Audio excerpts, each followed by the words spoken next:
Hi, it's Angie from Canterbury Trails Farm, and today we are continuing on our mini-series on how to use those antique crocheted and tatted yokes that you often see at antique stores and flea markets and on eBay. A lot of times you find these yokes, sometimes not in very clean condition, wadded up and crammed in bags of random vintage linen. A lot of them are in, when you wash them, you find out they're in new condition. They were never used in clothing because for whatever reason they just never got utilized. But they sit around in barns and whatever, and they get a little dirty fabric wise.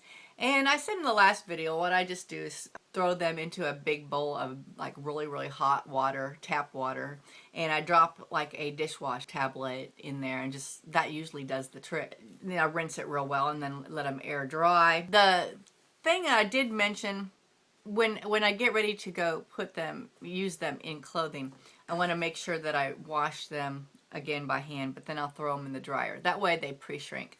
And then any fabric that I'm going to use to make a gown out of, I also pre-shrink.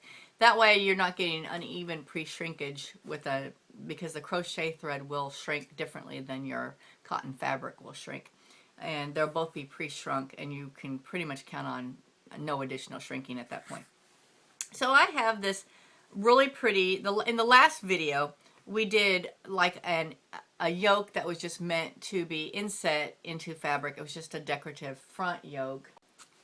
So the other one wasn't square like this, but this is the sort of the one we did where you have to actually, sew it onto the fabric, and sometimes you can cut away underneath of it or leave it like on the one we did. We left it. I didn't want to cut underneath of it. I thought it would make it too low. And we made that a kimono style, which was a very simple cut and design and very easy to make. And today we are using the yokes that come with either underarm seams or sleeves. These are both the two that I'm working with today. This one is actually split in the back, so you can tie it and adjust it closed, and it also has the underarm seams.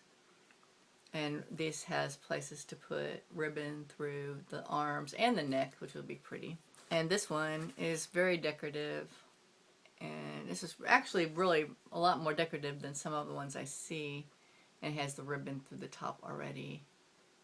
It's an older ribbon, so it might end up having to be replaced at some point because I think it's the original ribbon that it was made with. And usually that cotton to silk, depending on what they use, it probably will deteriorate after a couple. Last time my husband went to India, he asked me what I wanted. He travels there for business, and I wanted the really nice white cotton fabric that is really hard to find here. If you deal with vintage fabrics, you know what I'm talking about. It has a heavier feel to it, and it lays very nicely when you're cutting it and when you're sewing with it. It's very hard to find, and when you do find it, it's about $12 to $15 a yard now. Cotton has just gotten cheaper and cheaper, and more. The thread count is less and less, and it's just hard to find. They reserved this heavy cotton, Egyptian cotton and Indian cotton, for exporting to companies that are making bed sheets, bed linens. And so it's hard to find to just buy it off the bolt. So when my husband went, basically it was really cheap. It was like, I don't even know if it was $1 a yard. I should have had him buy more, and if he goes back, I'm going to have him buy a ton because I've used it for gowns. I make almost all my own sleepwear and some of my kids, and I've just used it for so many things, and it's just such a nice cotton. So that's what we're going to be using today. And what we're making, since these already have the neck and the underarm seam, all we're going to be making basically is a tube, and we're going to be attaching that to the yoke. And it will be gathered because I want it fuller than the yoke is wide. So we're fixing to spread that out and look at how we're going to do that. Okay, from our previous video, we did our measurements, and I determined that I wanted my gown to be 47 inches long. And that was from shoulder to hem. So I'm going to take off about 4 inches So I want to leave some for the hem, and I still want a longer gown.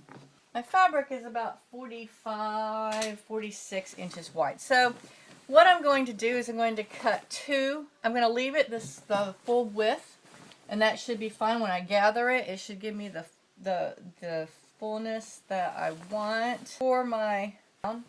And so I'm going to measure out two lengths are 47 inches long.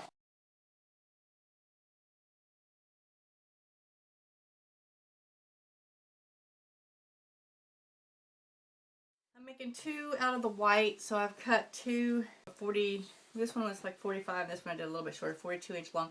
And then I've also got this other one, this other yoke with, this one actually has full sleeves and it has this decorative point that comes down. And I'm going to use, I'm not sure how it's going to look, but I have this sheer pink like cotton that I thought I would try using that. And this fabric was a lot wider, and that's good. I make it fuller since it's so sheer. That way the volume will make it not as see-through, if that makes sense. It will be straight across. So we're just making a tube for these. I am going to go iron the fabric. Cut my fabric and I went and ironed it. And I'm going to French seam seams. So remember, we're just sewing. I cut 42 because the yoke's a little longer, so I thought I'd make the fabric just a bit shorter. And we're just going to sew the two tubes that will form the gown, and then we will hem the top of the tube before I gather it and measure it and everything against the yoke before we do the gathering. But we'll get there in a minute. First of all, we're going to French seam these tubes. And how I French seam, if you haven't watched any of my other videos, is you're going to just sew it once, and then we're going to fold it over. I'll probably iron it to get a nice flat seam, and then we'll sew it again. So all your raw edges are contained within the inside of that casing or seam, however you want to call it. And it just allows your fabric and your gown to last a lot longer than if you make a regular seam.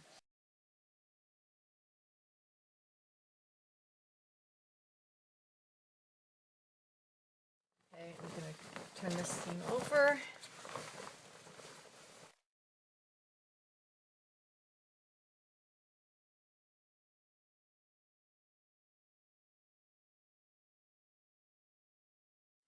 And I'm doing pretty wide seams here, almost ½ inch seams, just because I didn't want to trim off that selvage edges in there. So because I didn't want to trim it, I'm going to have to sew it a little bit bigger, and that's okay because I have plenty of width to work with. So here's the French seam. You have it enclosed. Here's this is the right side of the fabric. This is the inside out part. So you see there's no raw edges. Everything is encased in there. You don't have to do that. You could just zigzag your edges if you wanted to. I know some people sew them and don't do anything but the one seam, but I just find that it makes it stronger if you zigzag or you do the French seam. The French seam is the best. I'm gonna line up the edges here. I have to turn it so it would be right side out again. Like I said, it does add an extra step to your sewing. So if you don't wish to do this, you're just gonna sew. You'll be sewing the inside out part.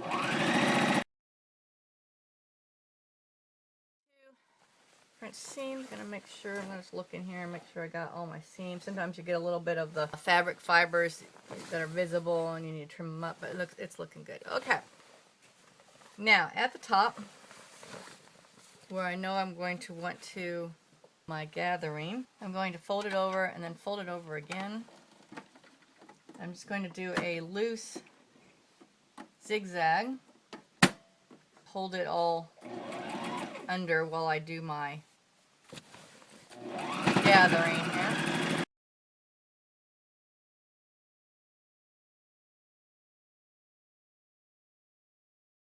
And the reason why I'm doing this is so that when I am gathering my top part of the fabric, I'm not going to have any raw edges. Everything will be encased this top seam. Just makes the gathering nicer. Okay, so this top is just a very wide, loose zigzag, and that is just so we can encase that top raw edge into the fabric, so when I start the gathering I don't have any raw fibers or frays. It's all going to be nice and contained. So this is our first tube. I'm going to go ahead and sew the two other tubes, and then when I come back we will look at it with the yoke to see how measure it and how much I need to hand gather it. I'm going to do my gathering by hand. Okay, so I have done my 3 quote-unquote tubes. Okay, so the first thing we want to do, we've sewn the sides of our tube, we've gathered the top where the gathering is going to be, and that's going to be my project tonight, so I'm not going to actually be doing that here. We have videos on how to hand gather. It's on the how to make a child's apron video. What we need to do is we're going to lay this as flat as possible, and I want to measure. I'm going to flat measure. That's what I'm doing right now is flat measuring. Which when you flat measure something, that means that's not the actual width around. You need to double it to get your width around. So it's 20 inches flat measured. So that means it's going to be approximately 40 inches around. So the diamond yoke I need to gather so it measures 40 inches around. Alright, I got all the hand gathering done last night.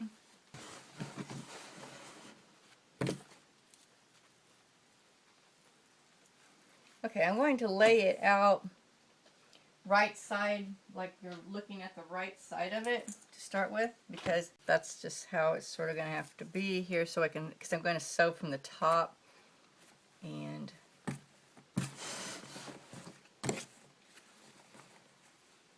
first of all, let me put it in here. Let's make sure I got it right. You can sort of see how the gown is going to start being there.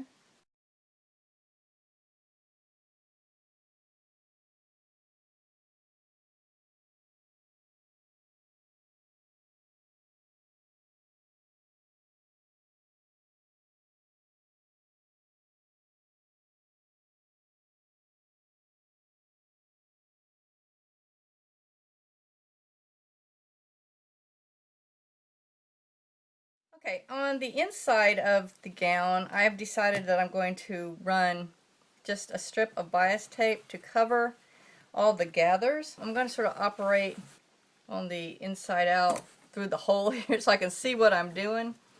And I've got I think this is an inch, let's see, it's 1/2 inch, so when it's undone it's 1 inch wide.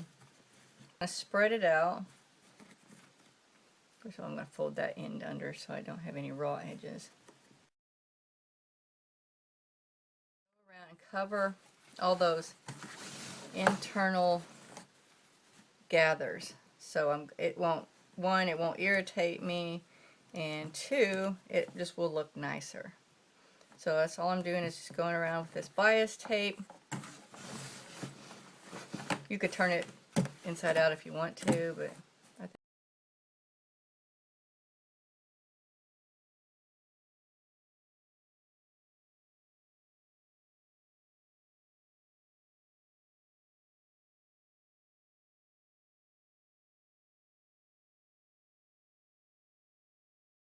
now you can see all the gathers have been covered up by the bias tape. Okay, I turned this one inside out so it's a little easier to see the bias tape that I've put over the gathers and pinned it. Remember, we had this that other type of yoke that actually had, like, these were actual sleeves. So this needs to, like, go up in here.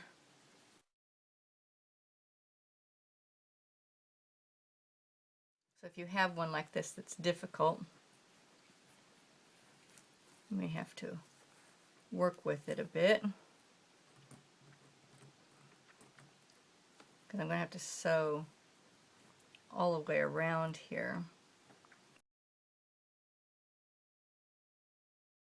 Going side to side, like doing one flower over there and then doing a flower over here, sort of trying to get it so it lays evenly.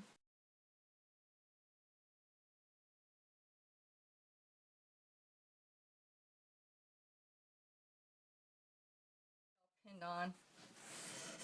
I got the one done that had the sleeves and the collar yoke. This one turned out pretty, and I decided to do that. I had some vintage fabric. It had like purple flowers on it. It was a light summery thing, so it turned out good. Let me see if I whole gown there.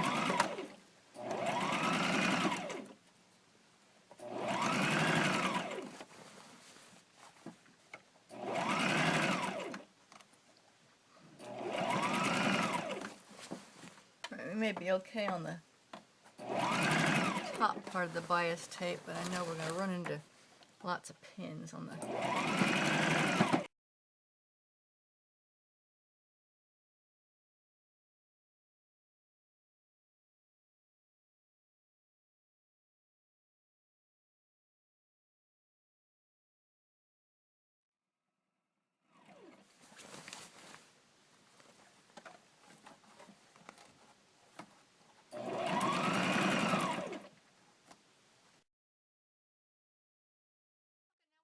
hem, and I'm just going to go and I'm going to fold it over and sew it, and then we'll go back and do another flat seam on the top, mostly just for decoration, but to make it lay a little better.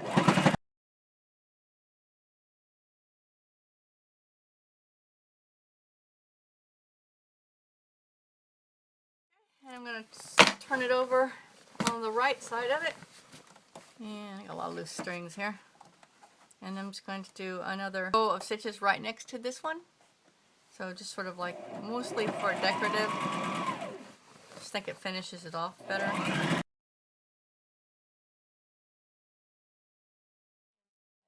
row on there. Alright. Let me take care of the hem on these other ones, and then we'll iron and look at the finished product.